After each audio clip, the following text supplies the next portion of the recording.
Hello my dear students. देखिए, हम different type की रिएक्शंस के बारे में डिस्कस कर रहे थे और उनमें हम सबसे पहले हमने डिस्कस किया था आपका जो है वो कॉम्बिनेशन रिएक्शन। उसके बाद में किया था हमने डीकम्पोजिशन रिएक्शन।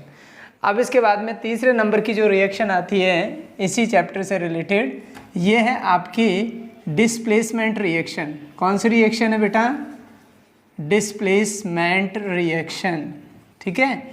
अब जैसे डिस्प्लेसमेंट का वर्ड जो है, ये डिस्प्लेसमेंट वर्ड जो है, इस वर्ड से ही हमें उसका मीनिंग मालूम पड़ता है।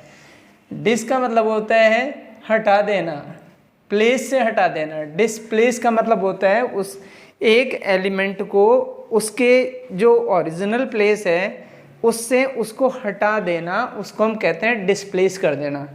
ठीक है।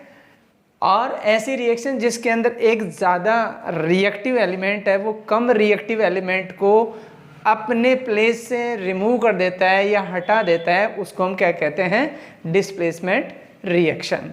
ठीक है।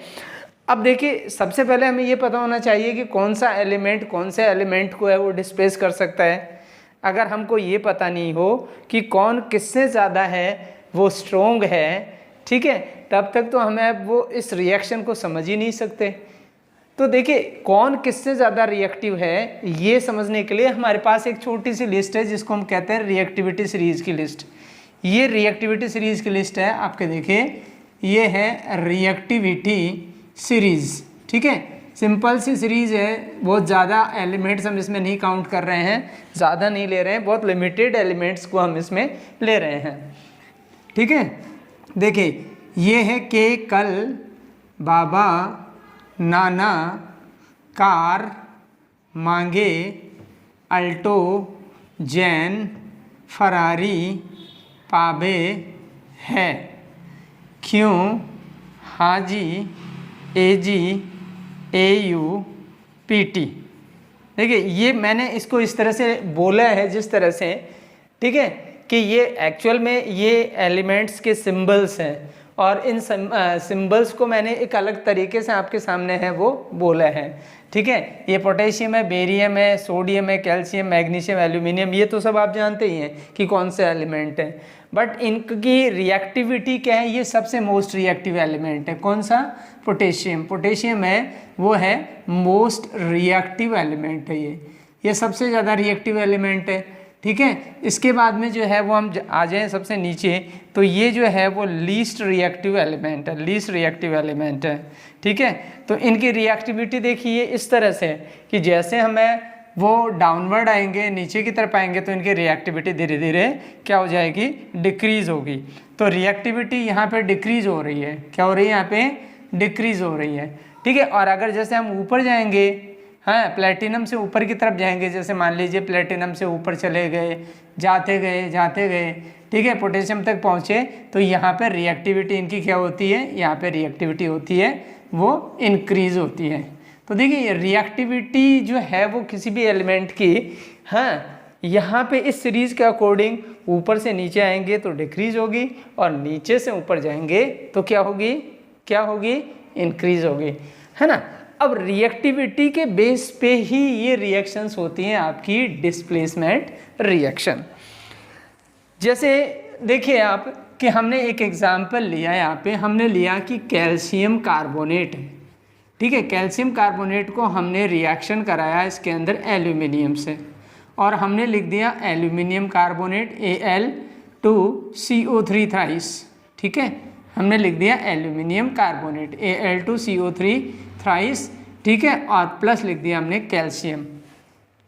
अब आप ये रिएक्टिविटी सीरीज देख करके और इस रिएक्शन के बारे में आप क्या कहेंगे? बताइए, कुछ आइडिया आया क्या? अगर नहीं आया तो मैं आपको इसका एक आइडिया देता हूँ अच्छा सा, कि देखिए हमने है वो इस एल्यूमिनियम से कैल्शियम को डिस्प्लेस किया है और अब आप ये रिएक्टिविटी सीरीज देखेंगे तो आप रिएक्टिविटी सीरीज में देखिए कैल्शियम यहाँ पे और एल्यूमिनियम यहाँ पे है। तो बताइए इन दोनों में से कौन ज़्यादा रिएक्टिव है? एल्यूमिनियम ज़्यादा रिएक्टिव है या कैल्शियम ज़्यादा रिएक्टिव है? बताइए। आप कहेंगे कि सर कैल्शियम ज़्यादा रिएक्टिव है। तो जब कैल्शियम ज़्यादा रिएक्टिव है तो इस एल्यूमिनियम की औकात है क्या जो इसको हटा दे? इसको हटा सकता है क्या एल्यूमिनियम?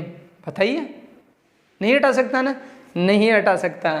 तो मतलब ये हो गया कि आपका ये कंपाउंड आपका बनेगा ही नहीं, और ना ही कैल्शियम जो है उसको ये एल्यूमिनियम हटा पाएगा।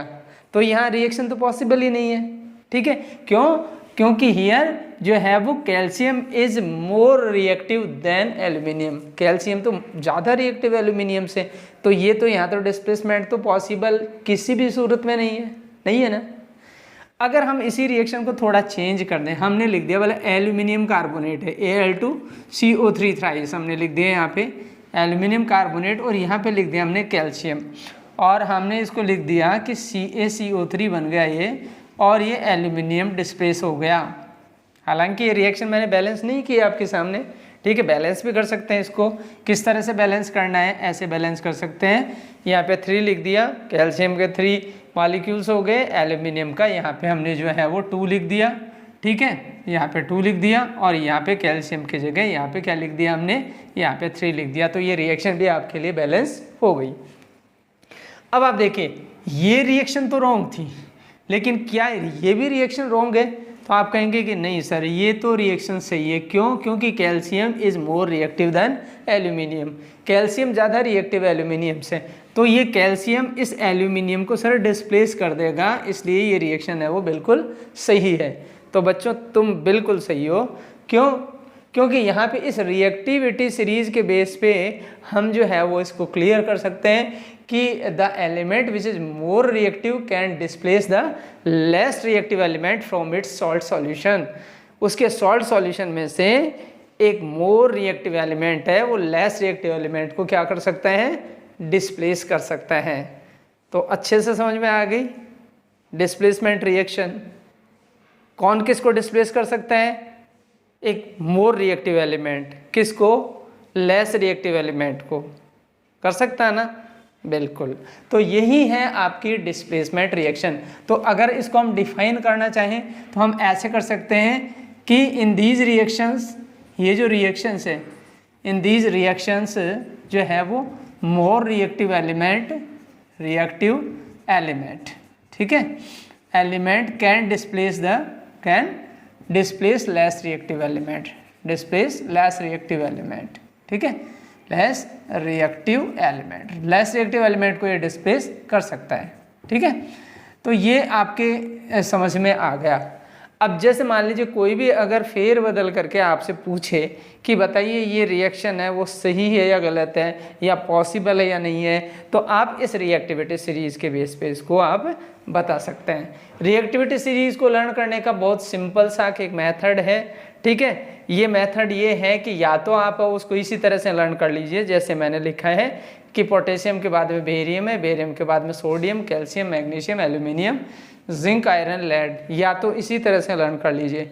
या फिर इसको अगर अपन एक जैसे एक कोडिंग कर लें, इसका कोडिंग कर लें, यानी एक लर्निंग जो है वो फंडा क्रिएट कर लें। तो लर्निंग फंडा ये है इसका कि हम ये कहें कि जैसे मान लीजिए के को हम थोड़ी देर के लिए मान लेते हैं, थोड़ा सा इसको हम रफ कर देते हैं, और के को हम मान लेते हैं यहाँ पे कल, ठीक है। के से हम क्या मान लेते हैं, कल मान लेते हैं, ठीक है। और बी ए से बाबा मान लेते हैं इसको, ठीक है। और एन ए से इसको हम नाना मान लेते हैं, ठीक है। सी ए से हम कार मान लेते हैं इसको, ठीक है। और एम जी से इसको मांगे मान लेते हैं अपन, ठीक है। क्या मान लिया, मांगे। फिर कारों के नाम ले लेते हैं अपन, जैसे ये कौन सी कार है, अल्टो कार है, ठीक है। फिर ये कौन सी है, जेन है, ठीक है। ये कौन सी है आपकी, फरारी है, ठीक है, फरारी है। ये हमें लेनी है, पावे, पावे का मतलब है कि लेनी है हमें, क्या लेनी है, पावे है।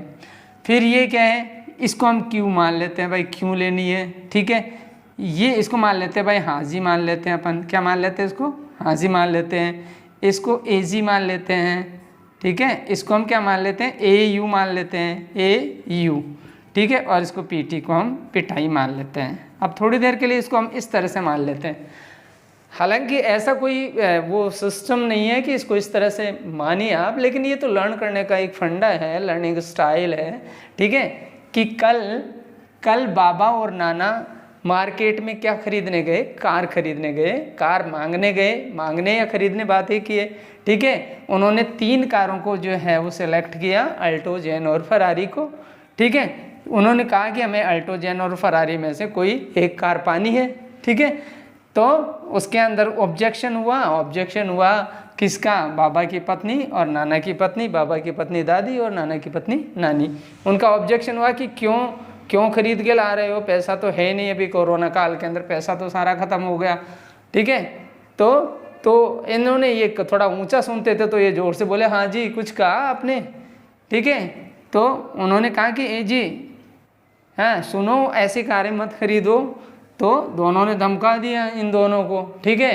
दोनों ने अपनी पत्नियों को धमका दिया। उन्होंने कहा कि सब लोग चुप रहो, नहीं तो हम क्या कर देगा, पिटाई कर देगा। तो ये तो सिंपल है, ठीक है। तो ये तो लर्न करने का आपका फंडा है, आप एज यू लाइक, है ना, you can learn it, but this is the reactivity series and according to reactivity series हम जो है वो डिस्प्लेसमेंट रिएक्शन को समझ सकते हैं, ठीक है। अब जैसे एक छोटा सा एग्जाम्पल और ले लेते हैं इसी से रिलेटेड। जैसे मान लीजिए हमने लिखा कि जैसे सोडियम कार्बोनेट है, Na2CO3 का रिएक्शन हमने करवाया किससे, Na2CO3 का Zn से करवाया। तो अब आप मुझे बताएंगे क्या कि ये Zn है, Zn Na2CO3 के अंदर से Na को हटा सकेगा क्या, ये नहीं हटा सकेगा। इसको क्यों नहीं हटा सकेगा, क्योंकि Zn तो लेस रिएक्टिव है सोडियम से, तो लेस रिएक्टिव है तो रिएक्शन तो पॉसिबल ही नहीं होगी ना, यहाँ पे ये रिएक्शन पॉसिबल नहीं होगी तो ये काम नहीं होगा। तो ये इस तरह से you can understand this type of the reactions. अब हम बात करते हैं कि देखो ये तो था सिंगल डिस्प्लेसमेंट रिएक्शन, अब हम बात करते हैं डबल डिस्प्लेसमेंट रिएक्शन की। अब आप जानते हैं भाई डबल डिस्प्लेसमेंट रिएक्शन में क्या है कि डबल काम होता होगा, है ना। जैसे आप कहते हैं ना कि भाई जैसे डबल सेंचुरी लगा दी, हाँ, तो डबल सेंचुरी का मतलब है 2 बार 100 बना दिए उन्होंने, हाँ, एक साथ 100 बना के यानी 200 बना दिए, ठीक है। तो वो डबल सेंचुरी होगी। इसी तरह से हमारे पास जो रिएक्शन है, दूसरे टाइप की रिएक्शन है, वो कौन सी है, डबल डिस्प्लेसमेंट रिएक्शन। तो हम डबल डिस्प्लेसमेंट रिएक्शन की बात कर रहे हैं। देखिए बच्चों, डबल डिस्प्लेसमेंट रिएक्शन में क्या होता है, इसमें एक चीज़ स्पेशल है कि यहाँ पे मोर रिएक्टिव एलिमेंट और लेस रिएक्टिव एलिमेंट का रोल नहीं होता है। डबल डिस्प्लेसमेंट रिएक्शन में क्या होता है कि जब भी 2 रिएक्टेंट्स को हम रिएक्ट करवाते हैं तो उन दोनों रिएक्टेंट्स के बीच में आयंस का एक्सचेंज होता है। किसका एक्सचेंज होता है, आयंस का एक्सचेंज होता है। जैसे एक एग्जाम्पल ले लें अपन, जैसे हमने एग्जाम्पल लिया कि जैसे Na2SO4 हैं और BaCl2, ये 2 जो है वो आपके एक्वस सॉल्यूशंस हैं। ये दोनों के दोनों कैसे सॉल्यूशंस हैं, आपके एक्वस सॉल्यूशन है, ठीक है। ये भी एक्वस सॉल्यूशन है और ये भी एक्वस सॉल्यूशन है, ठीक है। एक बेरियम क्लोराइड है, एक सोडियम सल्फेट है, दोनों का रिएक्शन करवाया हमने। तो दोनों का रिएक्शन करवाया तो हुआ क्या, तो हमारे पास है वो 2 कंपाउंड बने, एक BaSO4 बना और एक NaCl बना। तो देखिए BaSO4 का वाइट प्रेसिपिटेट, कैसा प्रेसिपिटेट, इसका वाइट प्रेसिपिटेट जो है वो क्या होगा, वाइट प्रेसिपिटेट बन जाएगा। और प्रेसिपिटेट क्या होता है, एक्चुअली प्रेसिपिटेट होता है एक इनसॉल्युबल सब्सटेंस। क्या होता है, एक इनसॉल्युबल सब्सटेंस होता है। ये इनसॉल्युबल सब्सटेंस है वो किसी भी कंटेनर में जिसमें हम ये रिएक्शन करा रहे हैं इन दोनों की, ठीक है। जैसे मान लीजिए इन दोनों को हमने इस कंटेनर में, इस टेस्ट ट्यूब के अंदर मिक्स किया, हाँ, तो यहाँ पे ये जो है वो हैवियर सब्सटेंस यहाँ पे नीचे बैठ जाएगा और ये हैवियर सब्सटेंस क्या होगा, आपका वाइट प्रेसिपिटेट BaSO4 का वाइट प्रेसिपिटेट होगा। तो इस रिएक्शन को हम प्रेसिपिटेशन रिएक्शन भी बोलते हैं। क्या बोलते हैं इसको, प्रेसिपिटेशन रिएक्शन। क्यों, क्योंकि जब भी कोई रिएक्शन हम करवाएंगे तो आयंस का एक्सचेंज होगा। आयंस का एक्सचेंज होकर के एक प्रोडक्ट साइड में एक प्रेसिपिटेट जरूर बनेगा। अब यहाँ पे देखिए ये वाइट प्रेसिपिटेट बन रहा है।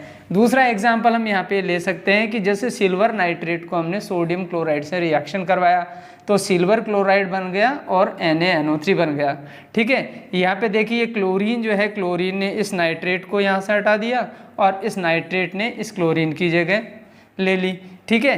तो यहाँ देखिए AgCl बन गया और NaNO3 और ये वाइट प्रेसिपिटेट बन गया इसका, ठीक है। अब यहाँ देखिए अगर हम तीसरा एग्जांपल देखें कि FeS है, फेरस सल्फाइड है, इसको हमने है वो उससे रिएक्शन करवाया, ठीक है, H2SO4 से। तो देखिए यहाँ पे ये जो सल्फेट आयन है, सल्फेट आयन तो इसके पास आ गया, और ये हाइड्रोजन, ये जो हाइड्रोजन के पास में ये सल्फर चला गया, तो ये हाइड्रोजन सल्फाइड गैस बन गई है। ठीक है, और ये प्रेसिपिटेट बन गया इसका। ठीक है, ठीक है, ये यहाँ पे देखिए आप, जैसे कॉपर सल्फेट है, कॉपर सल्फेट का हमने है वो अमोनियम हाइड्रोक्साइड से रिएक्शन करवाया, तो क्या बन गया आपका अमोनियम सल्फेट बन गया और कॉपर हाइड्रोक्साइड बन गया। कॉपर हाइड्रोक्साइड का है वो ब्लू प्रेसिपिटेट बन गया। तो इन रिएक्शंस को हम है वो प्रेसिपिटेशन रिएक्शंस भी बोलते हैं। जरूरी नहीं हम इसको डबल डिस्प्लेसमेंट रिएक्शन ही बोलें या एग्जाम के अंदर डबल डिस्प्लेसमेंट रिएक्शन के नाम से ही ये पूछा जाए, नहीं, ये प्रेसिपिटेशन रिएक्शन के नाम से भी आपसे पूछा जा सकता है कि what will be the precipitation reaction. तो इस रिएक्शन को हम डिफाइन करने का बहुत सिंपल सा ये वे है कि यहाँ पे आयंस का एक्सचेंज होता है। हाँ, तो हम लिख सकते हैं एक्सचेंज ऑफ आयंस। ठीक है, आयंस टेक्स प्लेस, इसमें आयंस का जो है वो एक्सचेंज जो है वो होता है, उसको हम क्या कहते हैं, डबल डिस्प्लेसमेंट रिएक्शन। ठीक है, आयंस का एक्सचेंज मैंने बता दिया कि जैसे सल्फेट आयन और ये क्लोराइड आयन है, क्लोराइड आयन सल्फेट की जगह आ गया और सल्फेट है वो क्लोराइड की जगह चला गया। तो इस तरह से इसको हम कहते हैं डबल डिस्प्लेसमेंट रिएक्शन। ठीक है, इसके बाद में हम आ जाते हैं आपकी नेक्स्ट रिएक्शन, जिसको हम कहते हैं न्यूट्रलाइजेशन रिएक्शन। देखिए न्यूट्रल क्या होता है, न्यूट्रल जैसे जब भी आप अपनी बाइक को स्टार्ट करते होंगे तो सबसे पहले उसमें अगर गियर लगे हुए हैं, ठीक है, तो सबसे पहले आप क्या करते हैं, उसको न्यूट्रल करते हैं या नहीं करते हैं, करते हैं ना। हाँ, तो ऐसे जो है वो ये रिएक्शन है। इस रिएक्शन में क्या होता है कि दो रिएक्टेंट्स आपस में रिएक्ट करके और दो प्रोडक्ट्स बनाते हैं इसमें। ठीक है, अच्छा, रिएक्टेंट्स कौन होते हैं और प्रोडक्ट्स क्या होते हैं। तो न्यूट्रलाइजेशन रिएक्शन में देखिए आप, न्यूट्रलाइजेशन रिएक्शन में रिएक्टेंट्स होते हैं एसिड और बेस, और प्रोडक्ट होते हैं वो होते हैं सॉल्ट और वाटर। अब आप देखिए हम ले रहे हैं न्यूट्रलाइजेशन रिएक्शन, न्यूट्रलाइजेशन रिएक्शन। ठीक है, अब न्यूट्रलाइजेशन रिएक्शन में देखिए आप हम क्या कर रहे हैं कि यहाँ पे जैसे मान लो पहले लिया हमने कोई भी एसिड और उसका रिएक्शन किससे करवाया, हमने बेस से करवाया, और क्या बना, सॉल्ट प्लस वाटर बन गया हमारे पास। ठीक है, न्यूट्रलाइजेशन रिएक्शन की सबसे बढ़िया पहचान यही है कि एसिड का बेस से रिएक्शन हुआ और सॉल्ट और वाटर बन गया। दूसरा ये है कि जैसे कोई भी न्यूट्रलाइजेशन रिएक्शन होती है वो एक्चुअली क्या होती है, एक्सोथर्मिक इन नेचर होती है। यानी एक्सोथर्मिक का मतलब होता है कि जब हम एक एसिड को एक बेस से रिएक्ट करवाते हैं, ठीक है, तो हीट इवॉल्व होती है, और हीट इवॉल्व होती है तो ऐसे रिएक्शन को क्या कहते हैं, बोलो बोलो, हाँ, एक्सोथर्मिक रिएक्शन बोलते हैं। जैसे एक एग्जांपल ले लें आपके सामने। ठीक है, देखिए हमने एग्जांपल लिया, एसिड में HCl ले लिया हमने, और बेस में हमने NaOH ले लिया। अब आप देखिए ये दोनों ही स्ट्रॉन्ग एसिड और स्ट्रॉन्ग बेस है। ठीक है, तो यहाँ पे देखिए क्या बनेगा, आपका सॉल्ट बन जाएगा, न्यूट्रल सॉल्ट बन जाएगा, और ये बन गया आपका NaCl प्लस H2O। और जिस टेस्ट ट्यूब के अंदर हम इन दोनों रिएक्टेंट्स को मिक्स करेंगे, जैसे दोनों रिएक्टेंट्स कौन कौन से, एसिड और बेस को, तो यहाँ पे ये टेस्ट ट्यूब जो है वो गर्म हो जाएगी, हॉट हो जाएगी। ये हॉट क्यों हो जाएगी, क्योंकि ये रिएक्शंस, न्यूट्रलाइजेशन रिएक्शंस क्या होती हैं, एक्सोथर्मिक इन नेचर होती है।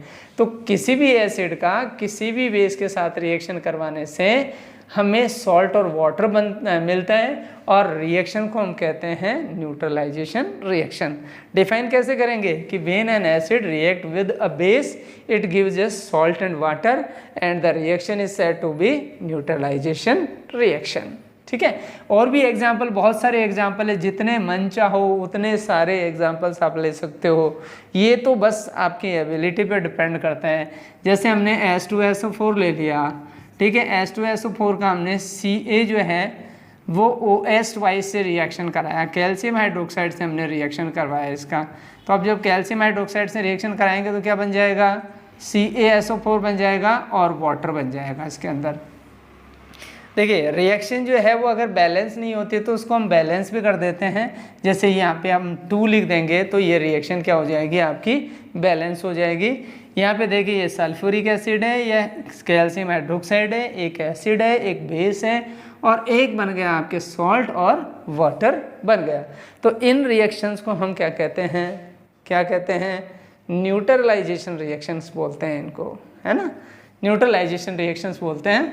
अब इसके बाद में हम आगे नेक्स्ट रिएक्शंस की बात करते हैं। तो नेक्स्ट रिएक्शन में हमारे पास सबसे इम्पोर्टेंट रिएक्शन आ रही है और वो सबसे इम्पोर्टेंट रिएक्शन आपको भी पता है, ठीक है, वो रिएक्शन है आपकी रेडॉक्स रिएक्शन। कौन सी रिएक्शन है बताओ बेटा? वो है आपकी रेडॉक्स रिएक्शन, है ना। अच्छा, अब रेडॉक्स रिएक्शन में क्या होगा, देखिए रेड ऑक्स, रेड ऑक्स का मतलब ऐसा नहीं है कि लाल बैल रिएक्शन है, हैं, रेड का मतलब लाल और ऑक्स का मतलब बैल, ऐसा मत समझ लेना कि लाल बैल रिएक्शन है। एक्चुअली ये क्या है, ये रेडॉक्स रिएक्शन है, इसके 2 पार्ट हैं हमारे पास। एक तो रेड, रेड का मतलब रिडक्शन, ठीक है, और एक जो है वो ऑक्स, ऑक्स का मतलब है ऑक्सीडेशन, ठीक है। तो रिडक्शन और ऑक्सीडेशन ये जो है वो हमारे पास जो है वो इसमें दोनों रिएक्शन शामिल होती हैं रेडॉक्स रिएक्शन में, ठीक है। अब आप कहेंगे कि सर हमें ये दोनों बताइए कि ऑक्सीडेशन रिएक्शन क्या होता है और रिडक्शन रिएक्शन क्या होता है। तो अगर हम एक एक का डिस्कस करें, ठीक है, तो ज़्यादा बेहतरीन तरीके से आपको समझ में आएगा, ठीक है। तो हम पहले बात कर लेते हैं ऑक्सीडेशन रिएक्शन की, है ना। ऑक्सीडेशन रिएक्शन, देखिए ऑक्सीडेशन का मतलब क्या होता है, यानी ऑक्सीडाइज कर देना। ऑक्सीडाइज कर देना का मतलब होता है कि ऑक्सीजन ऐड कर देना किसी भी सब्सटेंस में, ठीक है। कोई भी सब्सटेंस है उसमें अगर हमने ऑक्सीजन ऐड कर दी तो वो हो गया ऑक्सीडेशन रिएक्शन। जैसे मान लीजिए हम ये कहें कि इसको डिफाइन ऐसे कर सकते हैं कि जैसे addition of oxygen, addition of oxygen, उसको हम क्या कहेंगे, ऑक्सीडेशन रिएक्शन, ठीक है। या दूसरे वर्ड्स में हम इसको ये कह सकते हैं removal of hydrogen, removal of hydrogen, ठीक है। ये तो हो गया आपका एडिशन ऑफ ऑक्सीजन, अगर हम ऑक्सीजन ऐड कर रहे हैं एडिशन ऑफ ऑक्सीजन, ठीक है। दूसरा हो गया आपका रिमूवल ऑफ हाइड्रोजन, हाइड्रोजन को रिमूव कर दो, रिमूवल ऑफ हाइड्रोजन। तीसरा हम ये कह सकते हैं कि जैसे आपने कभी ऑक्सीजन का आयन देखे हैं, ठीक है, आयन्स का सिंबल आपको पता है, ऑक्सीजन के आयन का सिंबल नहीं पता, ठीक है, नहीं पता तो मैं बता देता हूँ। ऑक्सीजन आयन जो है उसका सिंबल तो यही होता है ना, ये ऑक्सीजन का आयन है। और हाइड्रोजन का आयन आपने देखा है, हाइड्रोजन का आयन ऐसा होता है, प्लस में होता है, ठीक है, यानी ये पॉजिटिव आयन है और ये क्या है, नेगेटिव आयन है, ठीक है। तो हम ये कह दें ना इसको, हम ये कह दें कि एडिशन ऑफ इलेक्ट्रोपॉजिटिव आयन, जो इलेक्ट्रोपॉजिटिव आयन हैं या एलिमेंट हैं, उनके एडिशन को हम क्या कहेंगे, उनके एडिशन को कहेंगे हम क्या कहेंगे, ऑक्सीडेशन रिएक्शन, है ना। तो हम ये कह सकते हैं एडिशन ऑफ इलेक्ट्रोपॉजिटिव आयन और एलिमेंट। या फिर हम ये कह सकते हैं कि जैसे हाइड्रोजन है, ये addition of electronegative, sorry negative ion, ठीक है, और इलेक्ट्रोनेगेटिव आयन, यहाँ पे नेगेटिव आएगा, ठीक है। और हम ये कह सकते हैं कि removal of electropositive ion, electropositive ion या एलिमेंट, इलेक्ट्रोपॉजिटिव एलिमेंट या इलेक्ट्रोपॉजिटिव आयन का रिमूवल होना, उसको हम क्या कहते हैं, उसको भी हम क्या कहते हैं, ऑक्सीडेशन रिएक्शन, ठीक है। तो एडिशन ऑफ रिमूवल ऑफ, क्या करेंगे हम, रिमूवल ऑफ इलेक्ट्रोपॉजिटिव आयन या फिर एलिमेंट, ठीक है। तो ये जो है वो आपका ऑक्सीडेशन रिएक्शन की डेफिनेशन हो गई।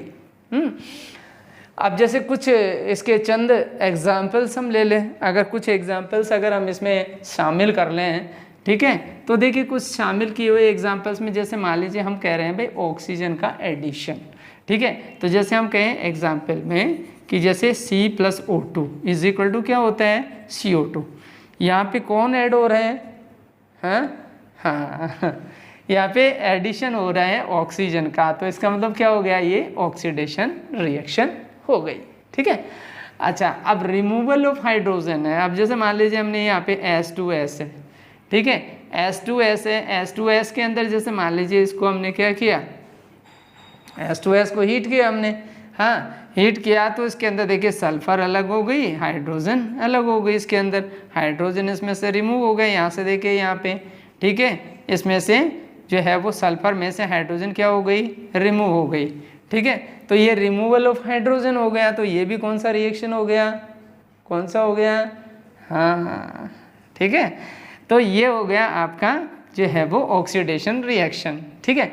अब देखिए अगर हम ये कहें कि भाई एडिशन ऑफ ऑक्सीजन, यानी कि ऑक्सीजन कैसी होती है, इलेक्ट्रोनेगेटिव होती है, तो हम कहेंगे कि भाई addition of electronegative element, electronegative element को हमने ऐड कर दिया तो क्या हुआ, ऑक्सीडेशन ही हुआ ना, हाँ। और देखिए रिमूवल ऑफ इलेक्ट्रोपॉजिटिव एलिमेंट, अब यहाँ पे हमने हाइड्रोजन को क्या माना था, हाइड्रोजन क्या था, इलेक्ट्रोपॉजिटिव था ना, हाँ। तो इसको यहाँ से देखिए ये रिमूव हो गया ना, हाइड्रोजन सल्फाइड से हाइड्रोजन रिमूव हो गया, इसका मतलब है कि ये removal of electropositive element is also known as क्या, oxidation reaction. Is it clear, समझ में आया अच्छे से, वेरी गुड। अच्छा अब देखिए, अब हम बात करते हैं इसके जस्ट अपोजिट रिएक्शन की। अब इसका जस्ट अपोजिट रिएक्शन क्या है, इसका जस्ट अपोजिट रिएक्शन अपना वो है रिडक्शन रिएक्शन। कौन सा रिएक्शन, रिडक्शन, ठीक है। तो हम बात कर लेते हैं रिडक्शन की, हाँ। अब रिडक्शन में देखिए, अब रिडक्शन रिएक्शन क्या हो गया आपकी, ये देखिए आप इसमें रिडक्शन रिएक्शन में जस्ट अपोजिट होगा। देखिए यहाँ पे एडिशन ऑफ ऑक्सीजन है, तो सबसे पहले हम यहाँ लिखेंगे रिमूवल ऑफ ऑक्सीजन, है, मैंने माइनस साइन लगा दिया, इसका मतलब क्या, रिमूवल ऑफ ऑक्सीजन, है ना। फिर जो है वो एडिशन ऑफ हाइड्रोजन, हमने क्या लिख दिया, एडिशन ऑफ हाइड्रोजन, हाइड्रोजन का ऐड होना, ठीक है। अच्छा फिर हमने क्या लिख दिया इसके अंदर, रिमूवल ऑफ जो है वो इलेक्ट्रोनेगेटिव आयन या एलिमेंट, इलेक्ट्रोनेगेटिव आयन या एलिमेंट का क्या जो है वो रिमूवल होगा, तब क्या होगा, ये रिडक्शन रिएक्शन होगा। और एडिशन ऑफ इलेक्ट्रोपॉजिटिव एलिमेंट, हाँ, या इलेक्ट्रोपॉजिटिव आयन, उसको भी हम क्या कहेंगे, उसको भी कहेंगे हम रिडक्शन। तो ये रिडक्शन है, मतलब रिडक्शन और ऑक्सीडेशन तो एक दूसरे के जस्ट अपोजिट हैं, है कि नहीं, है ना। तो यहाँ पे जैसे मान लीजिए हम ये कहें, जैसे इसका एक एग्जांपल है, हम जैसे मान लीजिए हमने एक एग्जांपल लिया कि CuO है, ठीक है, इसको हमने हीट किया, कॉपर ऑक्साइड को हीट किया, तो अब बताइए हीट करेंगे तो ऑक्सीजन तो उसमें से लिबरेट हो जाएगी ना, तो ऑक्सीजन लिबरेट हो जाएगा तो Cu+O2 बन जाएगा ये, ठीक है। अब ये Cu+O2 बन गया तो ये ऑक्सीजन लिबरेट हो गई, यानी कि यहाँ पे CuO में से ऑक्सीजन क्या हो गई, हाँ, रिमूव हो गई, है ना। तो जब रिमूव हो गई तो इसको हम क्या कहेंगे, रिमूवल ऑफ ऑक्सीजन। और रिमूवल ऑफ ऑक्सीजन क्या हो गया, रिडक्शन हो गया ना, हाँ। अच्छा अब देखिए एडिशन ऑफ है वो हाइड्रोजन है, बोला हाइड्रोजन का एडिशन करो अब आप, ठीक है। अब हाइड्रोजन का एडिशन हम कर देते हैं, ठीक है। अब हाइड्रोजन कैसे ऐड करें, जैसे मान लीजिए सल्फर है, ठीक है, सल्फर के साथ जो है वो क्या कर सकते हैं, हाइड्रोजन से इसका रिएक्शन कराया तो ये क्या बन गया, H2S बन गया ना, हाँ। अब यहाँ पे ये दोनों क्या हो गई, ऐड हो गई, ठीक है। यहाँ पे हाइड्रोजन इस सल्फर के साथ ऐड हो गई, ठीक है। तो देखिए ये क्या हो गया, यहाँ पे हाइड्रोजन का एडिशन हो रहा है, हाइड्रोजन का एडिशन हो रहा है तो क्या हो गया, ये कौन सा रिएक्शन हो गया, हाँ, रिडक्शन रिएक्शन हो गया, है ना। अब आप देखिए, अब बात यहाँ पे अगर बात ये आती है कि रिमूवल ऑफ इलेक्ट्रोनेगेटिव आयन, तो देखिए आपका जो है वो ऑक्सीजन तो इलेक्ट्रोनेगेटिव ही है ना, ठीक है। तो अब जब ऑक्सीजन इलेक्ट्रोनेगेटिव, तो देखो ये इलेक्ट्रोनेगेटिव जो है वो एलिमेंट रिमूव हो गए यहाँ से, ठीक है, क्या हो गया, रिडक्शन हो गया। ऐसे ही जो है वो आपका ये देखिए एडिशन ऑफ है वो ये जो है वो इलेक्ट्रोपॉजिटिव एलिमेंट, इसके साथ इलेक्ट्रोपॉजिटिव एलिमेंट का क्या हो गया, एडिशन हो गया, तो ये क्या हो गया, आपका रिडक्शन हो गया, ठीक है। तो ये इसको हम कहते हैं ऑक्सीडेशन और रिडक्शन रिएक्शन। एग्जाम्पल्स बहुत सारे हैं, अनकाउंटेबल एग्जाम्पल्स हैं, कितने भी एग्जाम्पल्स आप ले सकते हैं, ये तो आपकी एबिलिटी पे और आपकी जो है वो कैपेसिटी के ऊपर डिपेंड करता है कि कितने एग्जाम्पल आपको लेने हैं, ठीक है। अब हम बात करते हैं, जैसे हमारे पास है वो रिएक्शन आ जाती है रेडॉक्स रिएक्शन, जिसको हम कहते हैं कि दोनों रिएक्शंस हैं वो एक ही केमिकल रिएक्शन में दोनों रिएक्शन हो, तो उसको हम क्या कहेंगे, उसको कहेंगे हम रेडॉक्स रिएक्शन। तो रेडॉक्स रिएक्शन का हम है वो इसे नेक्स्ट वाले लेक्चर में डिस्कस करेंगे। ठीक है, थैंक यू।